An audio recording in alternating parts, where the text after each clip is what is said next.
Speaking and effective communication were always a challenge for me. I noticed early on that people wouldn't get what I'm communicating, and I noticed earlier on that when I'm speaking, trying to communicate something, it would be a bit difficult for some people to get.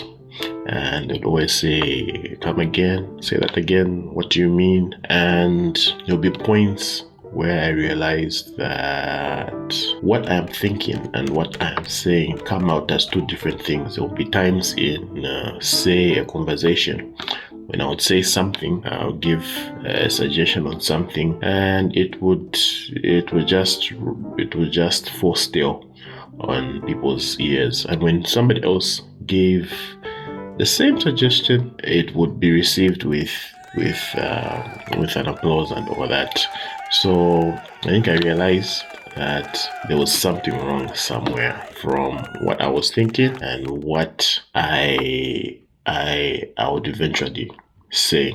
This has led me to a journey to see how best I can effectively be able to communicate the ideas that I have in my head and verbally or non-verbally share them with an audience, either it being a public audience or just one-to-one communication. So my challenge in communication was probably picked up in some form of a combination of being an introvert and my upbringing. So I really never put myself to talking a lot or communicating a lot. And growing up, I think it was fine, because I could stay to myself and just be alone, and yeah. But as time goes, as I grew up, I have realized that to be able to properly function, or for me to be able to properly contribute to society, communication is key. And this does not apply just for me, but for everyone. Communication is the bedrock of all other human relations, I dare to say. So I think I deem it fit to begin my series on finishing a number of books, and finishing 52 books over the next 52 weeks with this timeless classic, which is a variant of another book by Dale Carnegie. Yeah, this book has about 4 parts, and each day I'll share one part and just 3 lessons that I am picking, that I am learning from these books. Let's get right into it. So for me, the first lesson right off the bat that I picked in the first few pages of the book is that public speaking or effective communication is not an art but a skill.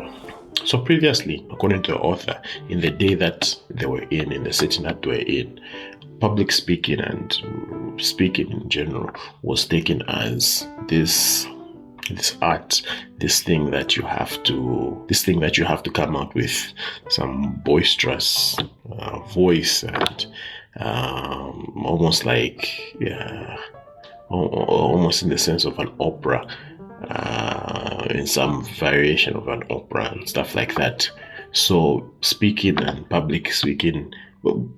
public speaking and addressing the masses and everything was something that was left to people who were artistically, quote unquote, born with this ability. But it is not so, and the writer in this book constantly has subtle ways of bringing this out. So speaking is once again a skill, and hence can be learned by anyone. It is something that you can practice and definitely become better with as you do it and as you practice. There's an equation that really pops up in the book, in the first part of the book, which is to be able to get result, you need a combination of a good attitude towards this goal that you have to become a better speaker, and the fundamental principles of communication, the fundamental principles of effective communication. So this combination of things will definitely do good for you in your pursuit of becoming an effective communicator.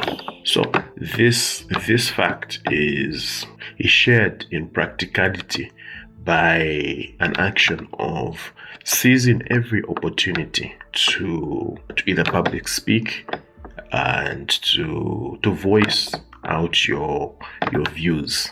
So if you're like me, who is by default, so to say, trying to not come out and even if you have an opinion, to keep it to yourself, knowing that this communication, this effective communication, is a skill that you need to perfect.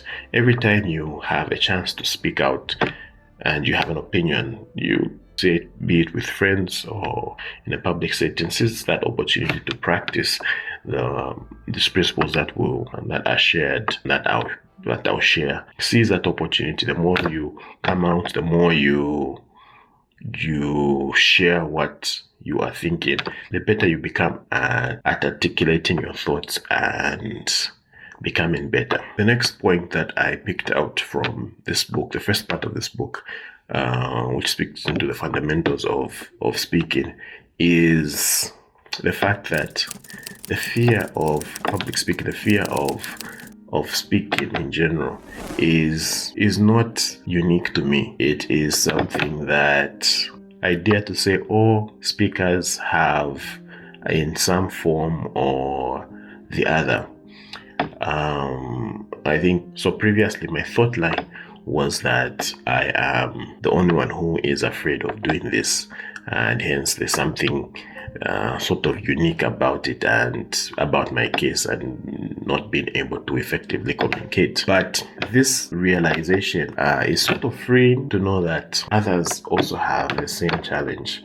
I think I read somewhere that a huge number, about 90% of people, actually fear public speaking more than they fear death. So that's a startling statistic. But it's something that can give you some hope that you are not alone in this